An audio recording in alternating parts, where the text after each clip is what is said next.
Assalamualaikum warahmatullahi wabarakatuh. Di sini kami dari kelompok 12 Makul Telaah Kitab Pendidikan akan memaparkan materi kami yang berjudul faktor pendukung hafal dan penyebab lupa. Baik, langsung saja untuk menyingkat waktu. Di sini saya akan memaparkan materi kami yang pertama, yaitu mengenai tentang pengertian hafal.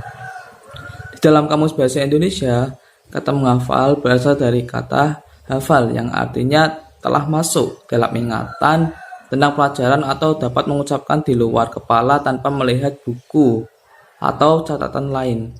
Kemudian, mendapat awalan menjadi menghafal yang artinya ia berusaha meresapkan ke dalam pikiran agar selalu ingat.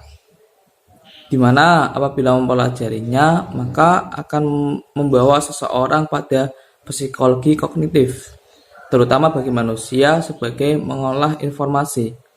Secara singkat, memori melewati 3 proses, yaitu perekaman, penyimpanan, dan pemanggilan. Sedangkan orang yang selalu menekuninya, menurut Abdul Aziz Abdul Rauf, pengertian menghafal adalah proses mengulang sesuatu baik dengan membaca atau mendengar. Dalam kemampuan menghafal merupakan sebagai kemampuan untuk memindahkan bahan bacaan atau objek ke dalam ingatan, menyimpan di dalam memori, dan mengungkapkan kembali pokok bahasan yang ada dalam memori. Menghafal juga dapat dikatakan suatu kegiatan menyerap informasi ke dalam otak yang dapat digunakan dalam jangka panjang.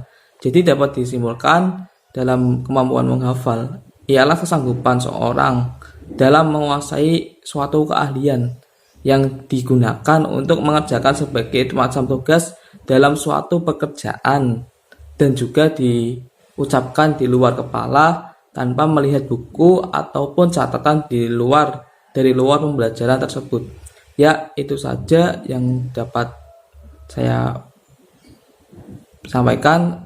Kurang lebihnya mohon maaf, akan dilanjutkan oleh pemateri yang selanjutnya. Kepada pemateri selanjutnya dipersilakan. Oke, terima kasih kepada Mas Syafiq. Materi selanjutnya yaitu metode dalam menghafal. Nah, metode dalam menghafal ini dianjurkan oleh As-Sunni dalam Ta'lim Muta'alimnya, yaitu hendaklah pelajar menentukan target yang sesuai untuk hafalannya sendiri. Secara lebih rinci, kegiatan menghafal menurut As-Sunni memerlukan konsistensi dan juga kontinuitas. Dengan teknik menghafal pelajaran dari kemarin berulang sampai 5 kali. Nah, pelajaran lusa berulang sampai 4 kali. Lalu pelajaran kemarin lusa 3 kali dan pelajaran hari sebelum itu 2 kali. Serta pelajaran dari hari sebelumnya cukup 1 kali. Nah, yang materi selanjutnya di sini ada faktor-faktor pendukung hafal. Nah, yang pertama faktornya bisa dilihat ya. Itu ada penyebab lainnya yang bisa kita lakukan agar mudah untuk menghafal, yaitu yang pertama niat dan ketekunan. Nah, kalau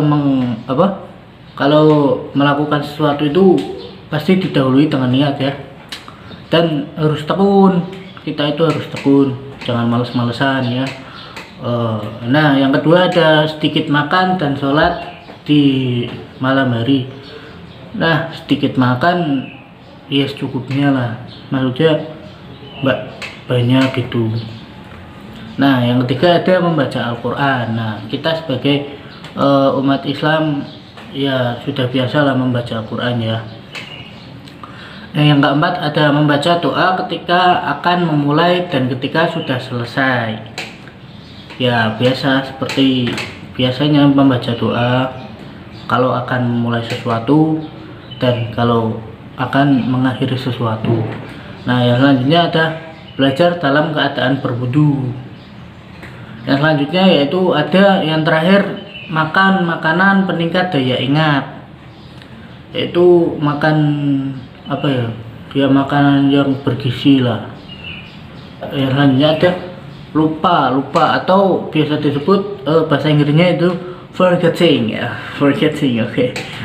Merupakan hilangnya kemampuan untuk menyebut atau memproduksi kembali apa-apa yang telah dipelajari.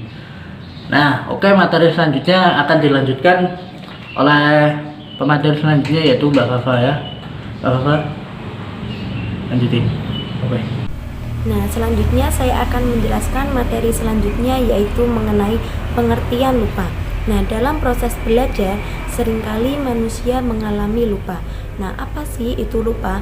Lupa merupakan hilangnya kemampuan untuk menyebut atau memproduksi kembali apa-apa yang telah dipelajari.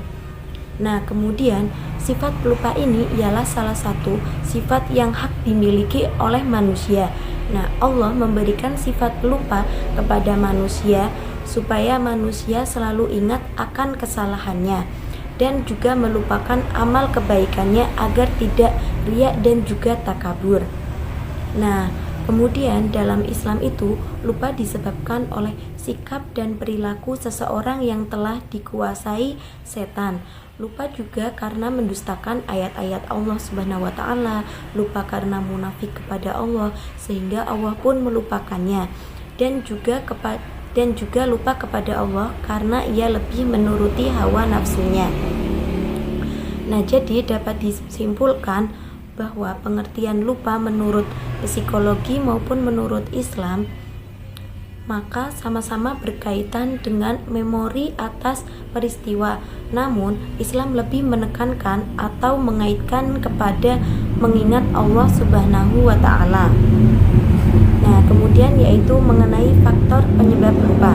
Nah, faktor penyebab lupa ialah banyak berbuat maksiat dan dosa, terlena dengan urusan-urusan duniawi serta berbagai kesibukan. Nah, gila dunia itu tak lepas dari adanya kegelapan hati. Sedangkan gila akhirat dikarenakan oleh nur ataupun cahaya di dalam hati dan juga nampak pengaruhnya pada sholat. Nah, gila dunia menghalangi perbuatan kebajikan, sedangkan gila akhirat itu mendorongnya giat melakukan amalan-amalan untuk kebahagiaan di akhirat. Terima kasih. Wassalamualaikum warahmatullahi wabarakatuh.